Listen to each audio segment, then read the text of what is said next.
Long ago, the 4 drones lived in peace, but everything changed when I wrote this stupid script.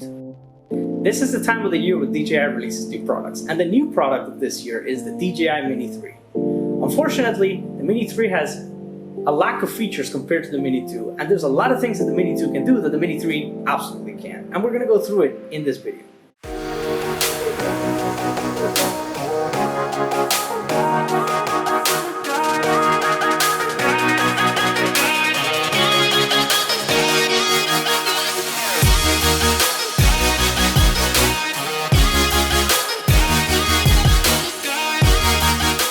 Disclaimer, you will be spending some money to get these features, between $25 and $50. However, stick around because one of these features is free. You will have to spend nothing on it.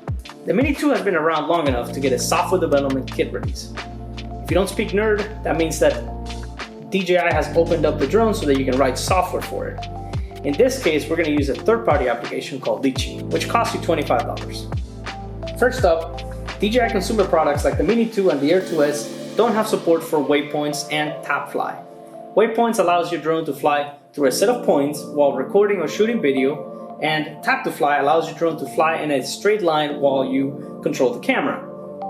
Sadly, the only waypoints that are supported on the Air 2S are the hyperlapse waypoints, which means that by the end of it, you end up with a video that is sped up, not recorded at normal speed. Litchi allows you to get waypoints back. After paying for the app, you'll be able to place waypoints on the map and launch a mission while recording or taking screenshots. Make sure your height is set high enough so you won't impact any obstacles, and I strongly recommend using the propeller guards for the Mini 2 and the Air 2S because the Air 2S is also supported under Litchi.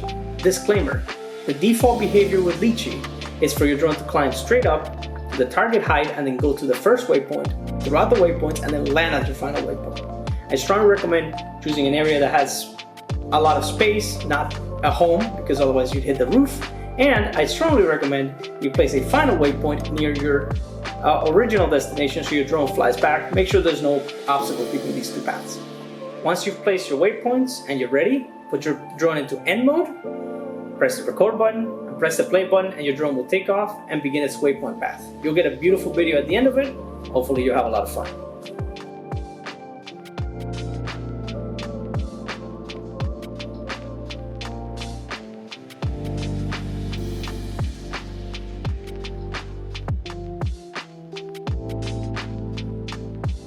Second on the list is the one feature that everybody wanted as soon as the DJI FPV came out, FPV Mode. Litchi supports what is called VR mode, so you purchase a cheap FPV headset, one of these. These are awesome, you can put your phone into it, they'll set you back about $10, $15. It's not the end of the world. Now, legally, when you are using one of these, you have to have somebody with you. It's called a visual observer. They'll be looking out for obstacles, but it is hella fun to do this kind of stuff. Now, if this isn't your cup of tea, this will be something that anyone of any age will like.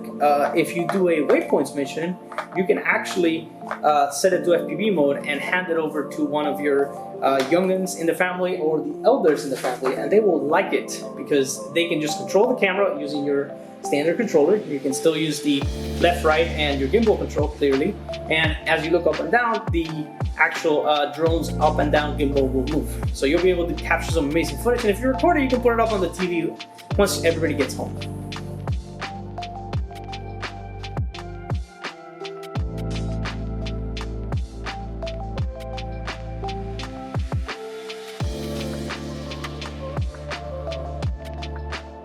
Third and definitely not least is drone mapping.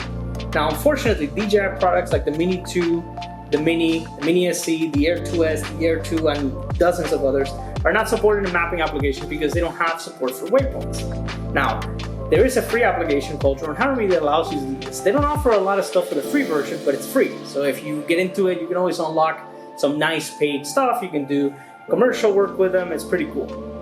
Once you get Drone Harmony set up, you can set up your flight area. I like to use the top down, but use the 90 degree and then maybe a 45 degree just to get a contrast of the area. Once you have your data, once you have all your pictures, you can load them into your computer and create a 3D map or an orthographic 2D map. Once you have the pictures from the drone mapping on your computer, you can start processing.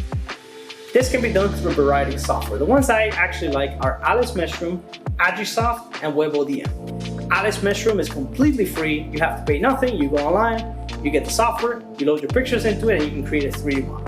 Agisoft offers a free trial. I strongly recommend it for beginners because it's very easy to get through and you can find tutorials. And the third is WebODM, which is completely free, but you have to be technical to set it up, although they sell you an installer for $57. Once you've used these softwares, you can get a 3D model or an orthomosaic, which you can use. The orthomosaic can actually be shown against Google Maps, so if you want to do some sort of roofing inspection, this would be amazing. And for 3D modeling, you can actually use the 3D models for importing into some other software. What do you think of this video? Did you learn anything? Leave me a comment if you think I'm a show for Big Lychee, and definitely subscribe if you want to see more videos like this, because I'm definitely doing more.